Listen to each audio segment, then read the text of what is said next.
while having the luxury, while having the safety, while having the convenience, do things in this country that help you grow mentally, spiritually, and emotionally, so that whatever whatever environment you're in, you don't just survive, but you thrive in that environment. So do you think that was what was missing in your upbringing in Dubai? Yeah. I didn't learn about emotional intelligence. I didn't learn anything related to spirituality and lifestyle and how to actually... In school, I mean, you learn all these science and math, and I'm not saying that's not important. Of course it is. But what happened to spiritual education?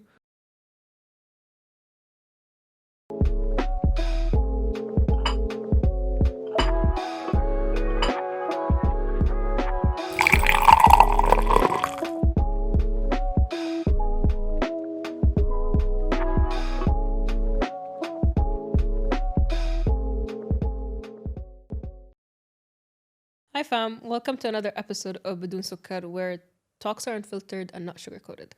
Today I have a guest with me. His name is Sahil, or also as known as Monk with Braids. And what's another name? And Lighthouse. So you choose whatever you want. We got together because actually Sahil reached out to me about mental health and how he's becoming a mental health advocate. So why are we here? What's your story? Oof, okay. Well, first of all, I am so excited to be here. I love your podcast. I love the studio. And after meeting you, after I texted you and we met, just the story you have is just insane, amazing. So super grateful to be here. No, of course. In terms of my story, I dealt with anxiety and depression for a long time. And this is so controversial, but I think a big reason of why I had those things was growing up in Dubai. So you're a certified Dubai kid. I'm a certified Dubai kid. I didn't bring my badge, but I do have one. We'll start selling them soon. Yeah. So yeah, being a Dubai kid, it doesn't train you for life outside of Dubai, I feel. And here we have so many things, like we have luxury, we have convenience. If your car doesn't have any gas, you could get people to come. You have cafu that just come and do it for you, even in supermarkets. But overall, life here is a bit more, I would like to say, I think it's a bit more easier. It's a bit more convenient. Safer as well. Safety is a huge one. Safety in a delusional manner, which is good on good in the country. We appreciate it. We love the safety, but I don't think it sets you up to be vigilant, let's say. Yeah. So when I went to the UK, when I moved to the UK, it was such a shock. Like all different types of people, social culture is different, a lot more bad influences. It's a completely different life. It's like being in a desert. Well, I mean, literally, but it's like being in a sauna and then right after you go into an ice bath. I mean, in the example I'm giving, it's more of a physical shock. But when you go from being a Dubai kid in Dubai to being, oh, I'm in London now, or I'm in Brighton now, it's a mental shock. Like, okay, what my controversial opinion is, if I could, I wouldn't raise my kids in Dubai. Fair. And I know that's really harsh to say. And again, Dubai has given me such a good life, but I worry because I don't think they get exposed to real life. And again, I also lived in a sheltered-ish life. Growing up in Saudi is also sheltered to an extent. I think growing up Arab is generally sheltered if you grow up with your parents, especially also Asian communities.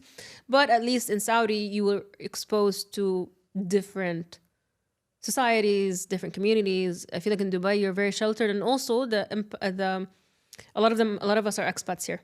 So you don't have that extended family and the shock and the trauma of the extended family. We don't get to see it. It's different, But in Saudi, for example, it's a hard life. Especially when you're a woman.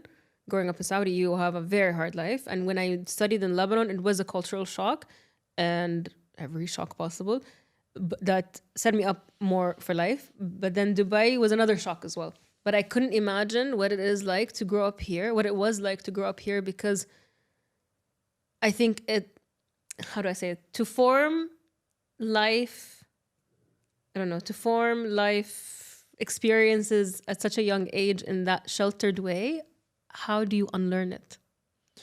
Yeah, it's definitely hard. I mean, when I went to the UK, like it was just when I was in Dubai, and by the way, I'm an extreme example. When I moved to UK, didn't know how to cook, couldn't clean. That's normal. I didn't even know how to wash my clothes. That's normal. That's actually not extreme. So when I moved there, I didn't know how to do any of these things. And, you know, I would come back home from university or from work, and I come home and the house is still dirty. I'm like, oh my God, there's no maid to clean it. There's no nanny here. Wow, what is this life? Yeah. And it was so difficult to kind of, you know, get used to that. Yeah. And you realize that if you don't do it for yourself, no one's going to do it for you. Yes. And you can't live this life of... So at first, there were days where I didn't eat because I just didn't know how to cook. I had depression and anxiety at the time. So that becomes debilitating a bit. Yeah. Made it even worse. Yeah. But I didn't know how to do anything. I just felt like I'm useless, essentially. Oh. And I think that I love Dubai. I'm not. I mean, you're here. I am You here. came back. You came back. I chose to come back Okay. here because I love this place. And the reason why I love this place is because Dubai has convenience, safety, luxury, opportunity. Opportunity is a huge one for me. And although, you know, in the UK, I didn't have any of these things and life was very difficult, it made me realize that being here, the convenience and comfort you have creates self-care. But so convenience and comfort creates self-care. But doesn't it overindulge you? It does. It does Like, in it's some an ways. extreme way. Yeah, true. 100%. I agree with that. And then discomfort creates self-respect. Being in situations that make you feel uncomfortable and getting through it, that creates self-respect. And when I went to the UK for 3 years, when I was there, I was in many, many uncomfortable situations. And I learned to have that self-respect, have that self-worth. And I feel like it changed me. So when I came back to Dubai, see, I'm not saying don't enjoy the luxury here. You have the luxury, treasure it. Yeah. You know, you have the safety, treasure it, because why would you not want to use it if you have it, right? But at the same time, while having the luxury, while having the safety, while having the convenience, do things in this country that help you grow mentally, spiritually, and emotionally, so that whatever environment you're in, you don't just survive, but you thrive in that environment. So do you think that was what was missing in your upbringing in Dubai? Yeah. I didn't learn about emotional intelligence. I didn't learn anything related to spirituality and lifestyle and how to actually... In school, I mean, you learn all these science and math, and I'm not saying that's not important. Of course it is. But what happened to spiritual education? What happened to... We learned how to be book smart and we learned intelligence through that. But what happened to emotional intelligence, right? So it's these things that I feel like we should be learning at a young age. And just because you're in this country that has convenience, that has safety, that has all these things, doesn't mean you can't stop learning. Doesn't mean you can't start learning while being here. But, you know, like, kids are not easy to teach these things. It's, you know, like, if they don't understand, if it's not fun, it's hard to explain. I mean, we know how hard it is to study, like, some subjects in school that you don't understand what's the use of them. So how would you change that perception? Like, what are you doing now? Because I know that's what you're invested in right now. So what are you doing now to help people build that kind of emotional resilience or spiritual resilience, let's call it? I think the biggest one for me, like as a mental health advocate, as a life coach, the biggest one for me is helping people have an identity and create an identity. But do you think Dubai kids generally deal with that? Okay, of course, that's a yes. Do you feel like they struggle with the identity crisis? I think everyone in the world struggles with an identity crisis. You'll be surprised, actually. I don't know. You think people find themselves at a younger... Not find themselves, but not necessarily have that issue where I'm lost. I don't know who I am. Obviously, you go through it in your teenage years, but also there are extreme levels to it or not. Like, for example, I have my identity crisis stems from my mixed heritage, my not fitting in Saudi because of my mixed heritage, me looking different from everyone else, you know, not having my mom around, like all of these things that are supposed to be pillars in your life. Yeah. Some people just have them and they're okay. Like, especially if they're not mixed or they don't come from multiple nationalities, they don't have that problem. Maybe later on they'll be facing it. But as kids, I feel like maybe Dubai kids have it more than others and I was having this conversation with my manager because she's Italian and she's about to give birth to her second child here. And we were having this conversation, would you want to go home? Because once you're an expat, you're never, ever home. And I think this is the thing with Dubai. You are born to an extent, or you come at a young age as an expat. Yeah. Not finding home destabilizes you. So some people who don't have that problem don't have identity crisis. Yeah. I think I agree with what you're saying, but my take on it is a bit more like, in terms of identity, it's more like, okay, so you have you as a podcast host, you have you as a daughter, you have you as a friend, all these, there's you in all these different social settings being a different person, but the version of you that's there when no one else is there, most likely when you've just woken up or when you're just about to sleep, that version, when you're not a podcast host, when you're not a mother, when you're not, I agree whatever with you are, that version of you is, as a life coach and as a mental health advocate, what I try to do is help people understand who that person is. But do they even have the time to know? You know what I mean? Because now we numb ourselves so much from the moment we wake up to the moment we sleep. We don't even let a second go by without us being distracted.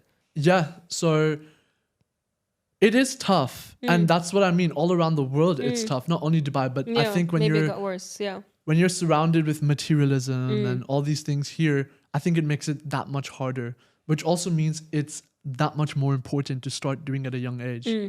And essentially, as a life coach and as a therapist and a mental health advocate here, that's what I do. I help people, first of all, find that version of you, because that's your identity. Yeah. That version of you when no one else is around, just you and your thoughts, that's the real you. And what I essentially do is help people find that version of yourself and see how you can build that version of yourself to be the best possible self you can. And how is that going? Like, how are people finding that? And what I'm trying to say is, are people open to that? I think so. Okay. I think with men, it's a little bit harder. With boys, it's a bit harder. But I think it's everyone, I realized that I used to think that people are not receptive. But I think everyone just really wants, from my experience, not one person I've spoken to doesn't want to have a conversation about this. But do you think that's something you would have had when you were younger? Was it even you know what I mean? Yes. If I had someone, sounds so cocky and egotistical, but if I had someone like me when I was younger, yes. Because a lot of the times your local therapist or life coach is a man in a suit. And there's this 14, 15-year-old kid thinking, what does this guy know about my life? Yeah, and usually when you're a teenager, you're a bit standoffish. People. Yeah. And even as a therapist, right? Like there's so many therapists here or in the world that know what anxiety or depression is like because they've studied it in a book. Yeah. For me personally, I've been through anxiety. I've been through depression. I've been through these things. So I feel like on a more personal level, I can really relate with the kids. And I'm not saying that, I know many great therapists here, but being able to relate with a certain audience, it makes all the difference. It took me a long time to find a good therapist, and a lot of them are not, again, because Dubai is such a multicultural place, you need someone who would understand your background to an extent, not necessarily lived it, but to have some kind of understanding. Like a lot of purely Westerners will not understand the complexities we have with our parents, with our family, with expectation, with social. So for me, if I don't see the empathy, I will walk away, and I did walk away. Yeah, I think I think everything we're speaking about is so important and so prevalent here. But overall, it's just this, while you're growing up in Dubai, learn about these things, be more open. And I think the fact that I have braids and I don't dress like your local therapist or life coach, I'm like that middle ground between parents and kids. And for me, it's working well. And I'm really enjoying it. And I think people do really need it because, this idea of spiritual education, it's so important. What made you, how do I say it? What made you go into that path? Like, what was the trigger or the turning point that made you say, you know what, this is what I want to do with my life. This is what I want to give back to Dubai or my community. What made me want to do it? when I was in the UK and I had that anxiety, that depression, I was studying psychology at the time. And I had this life where I had the wrong friends, the wrong environment. Not one thing in my environment was right. I'll tell you that. And I realized very quickly, so even my exams, right? I had exams in university, and on the day of the exam, I didn't even show up. I had an essay due the next day, didn't even start it. And I didn't do any of it. And there was one moment where I realized where I was having this argument with my friend, and I just had this moment where I realized, what is this life that I'm creating for myself? It's a bit like, I've said this before, but it's a bit like when you're a pilot and you take off and you're an autopilot. Imagine leaving the cockpit, coming back, and you just see the plane crashing. For me, that's what it was. I that moment I realized, oh my God, what is this life I'm creating for myself? And it wasn't going to lead anywhere. I would either, this is so crazy, but I'd either end up not being alive any longer or not being successful in any way. So that's when I realized something has to change. And I was just really unhappy with my life at the time. So that's when I realized something has to change. I started learning about mental health. I started learning about spirituality and being able to, that anything you really want, if it's meant for you, you can get it. I think that this idea of convenience and getting things easily, which being a Dubai kid, for me personally, things came easily, that it makes you feel almost like you can't necessarily get things for yourself. And once I was able to get myself out of depression and anxiety, I was like, wow, I can do this by myself. And then I was like, okay, how can I, at the time, this is crazy, but I was a very anxious kid and all I wanted was love. So I couldn't get a girlfriend. I really wanted a girlfriend. So I was like, okay, how can I get a girlfriend? That's how it started for me. And once I got a girlfriend, I was like, wow, I can get this for myself by taking practical steps. And that's such a crazy it's example. always women. It is. Yeah. You guys give you're us welcome. purpose. No, definitely. You guys give us purpose, and I'm sure for your husband as well, you do. I'll check with him. Because there's another guy I interviewed. He's also a 21-year-old entrepreneur, and he did cited his girlfriend or the girl he's with as part of the reason of why he is in all of this and like what's next, what I want to do. I was like, it's very interesting. You rarely hear women saying that. I'm just saying, it's very interesting. You're welcome. Anyway. Yeah, 100%. Thank you so much. I think women give men purpose for sure. I can't like. I will not argue with that. Yeah, for for once. sure. Without women, I don't think men would be able to live. It would be very, very difficult. On the other side, women most likely will have a whole universe that is completely functioning very well. I'm kidding. I'm joking. Maybe. I'm joking. No, there's, I don't know if you heard about this, but there was a social experiment. I think it was a social experiment in the UK where they got young boys, so tweens, and young girls separately, yani, and they put them in two houses. And before that, they gave them like cooking classes, like how to live classes. And they wanted to see what happens without adult supervision. Obviously, it's safe, blah, blah. So within like a couple of weeks or whatever time frame, the boys turned into gangsters.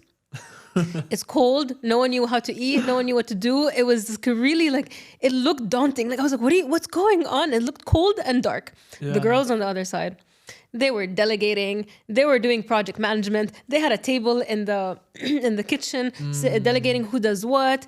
They had a fashion show. They had a girl cooking. Of course, there were some fights. I was like, interesting. Obviously, there's more to it than just that. I'm not saying women, but obviously, like one reason could be is because most likely the girls saw their moms doing all the work, and most likely they were involved in the chores more than the boys, which is a parental fault, let's say. Yeah. But it's very interesting to see how they defaulted into those roles. So yeah. There you go.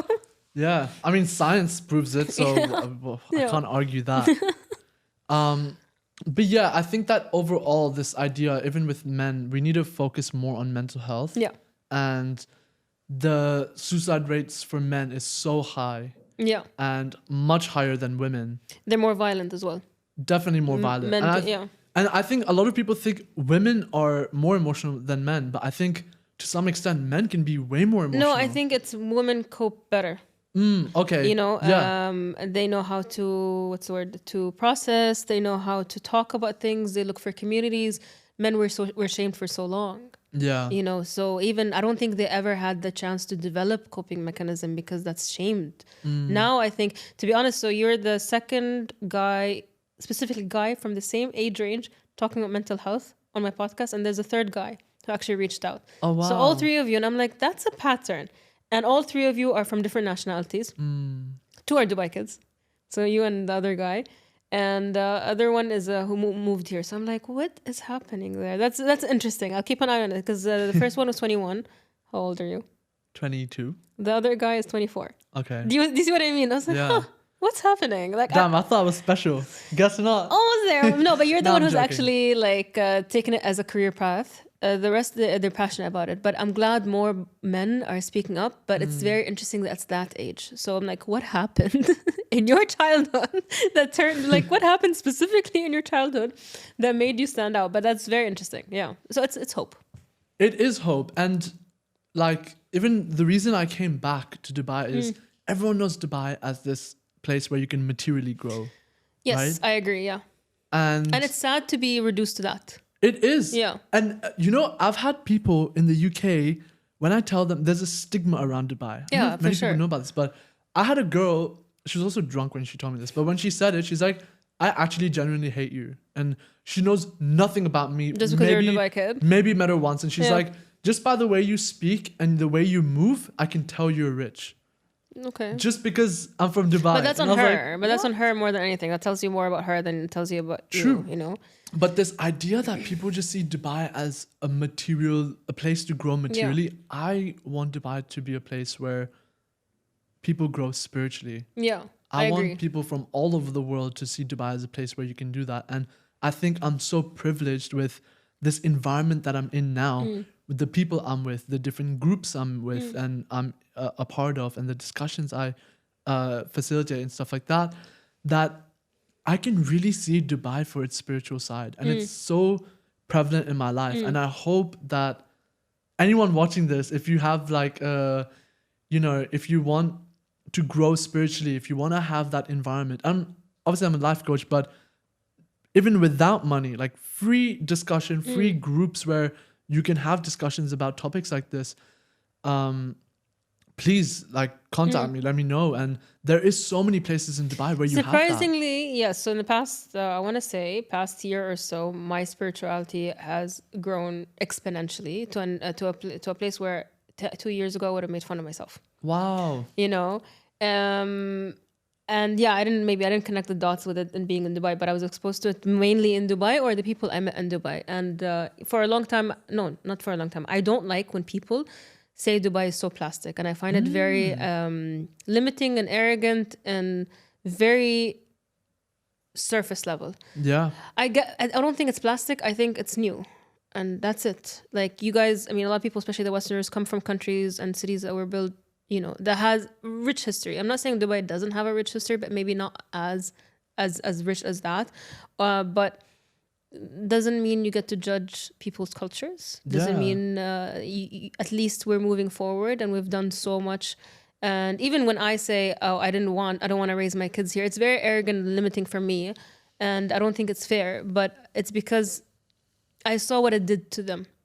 But the fact that actually Dubai is taking that path where it's making space for spiritual people and making space for people who want to come and give it depth, I think that gives me more reassurance if I ever were to have kids, or if I intend now to stay longer in Dubai. For a long time I wasn't sure, but I think honestly Dubai is one of the most exciting places to be, and there's so much 100%. room for spirituality and growth and taking care of yourself and openness for that. Obviously the materialism is there, but that's what you have with a city full of opportunities, and it is transient to an extent, but the government has been doing so much work on making it less transient, and I love that. I Yeah. think that's what it needed, Yeah. you know? 100%. Because we kept attracting short-term thinking people, Yeah.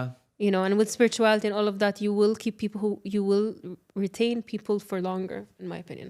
It's definitely growing. Can I Yeah. ask you, because you said Dubai is like it's becoming more of a spiritual place. What is spirituality? It's very hard to explain, but also I believe in the spiritual world, and I believe there is there is more than we know, and spirituality should mean being present and having trust in the universe or having trust in something bigger than you. That could be the same as religion to an extent, but also it's being in touch with who you are, and again being present. So it's away from being anxious or depressed, because those two are not being in the present, but also it's looking within. Looking into within, and finding meaning within, finding solutions within. It's the internal validation and all of that, but also trusting in signs, trusting in things will work out the way it's supposed to.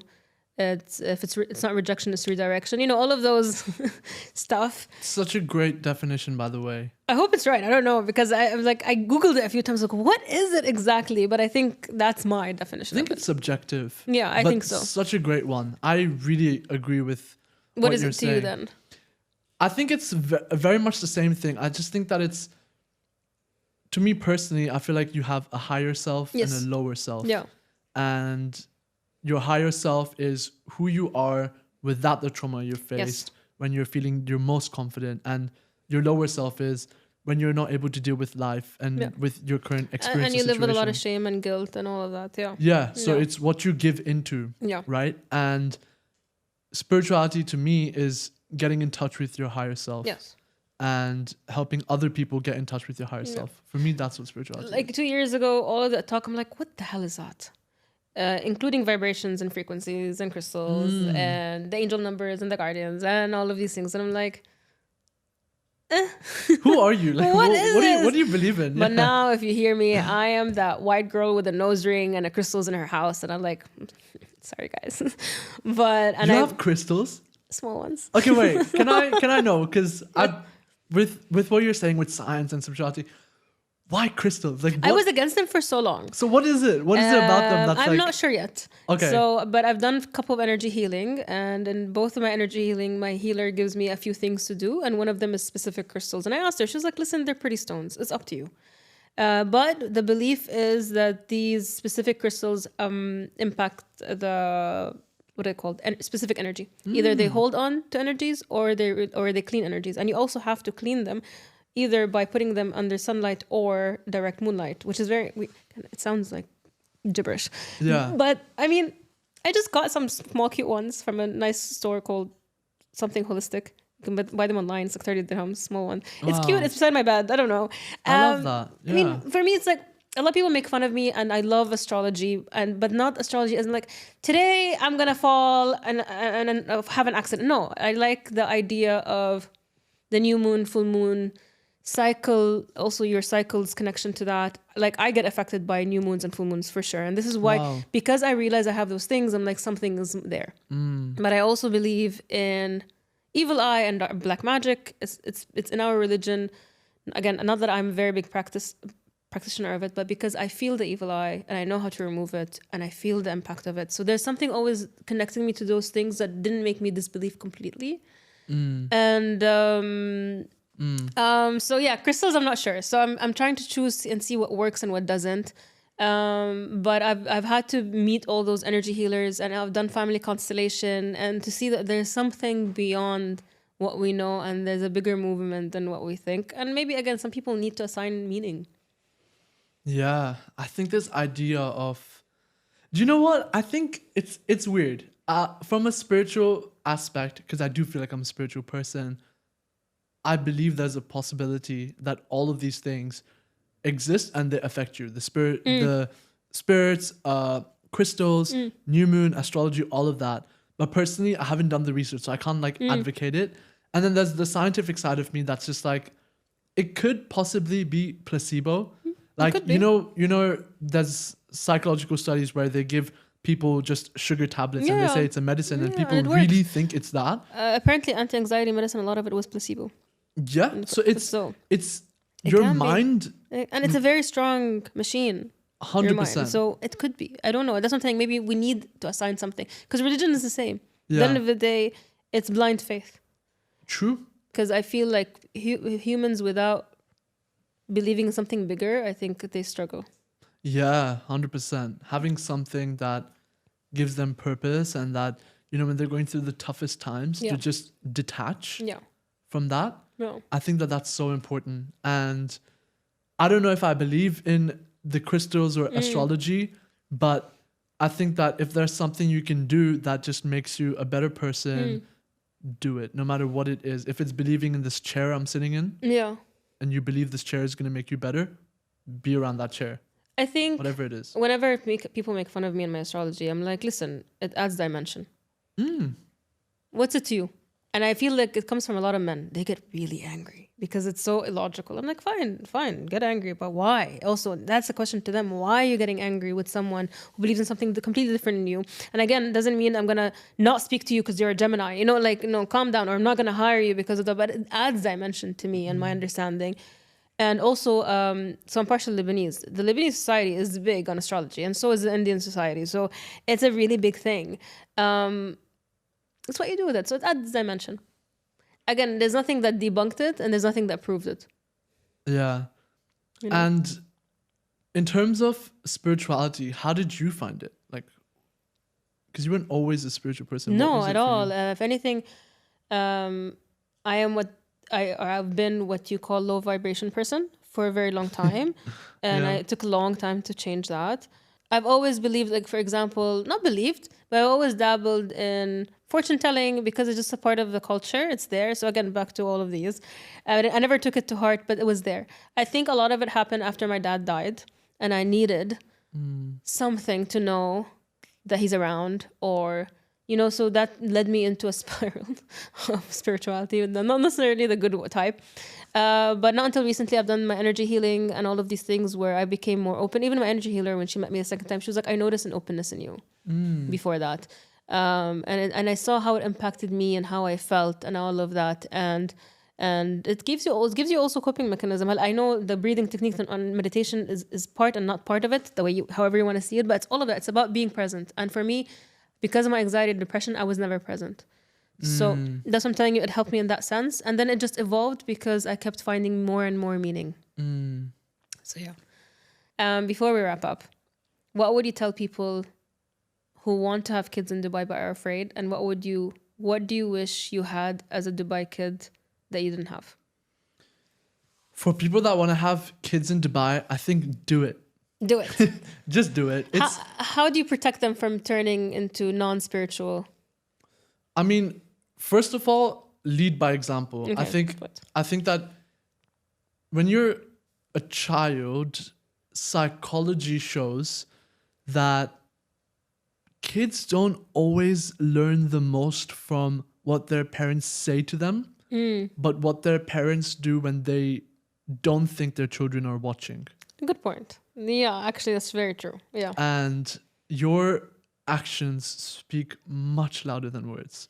So making sure that you not only talk to your kids and teach them, but really live by example. It is a blueprint for your children of how to live. And then having your children learn about mindfulness, about spirituality, telling them to meditate and journal and, these type of things is so important. Yeah. And for me personally, to save my life, because there's been times when it almost ended, to save my life, it took 3 things. It took journaling, meditation, and exercise. Those are the 3 things that changed my life completely, and not only to get me out of depression, but to really be able to achieve everything I am achieving and everything I want to achieve. And I still do it daily till today. So I would say, first of all, please contact me, because I know so many free discussion groups where it's not paid, no religion, no anything, where you can learn about spirituality. You can have discussions like this. So surround yourself in an environment that's conducive to your growth, spiritually, materially, and emotionally.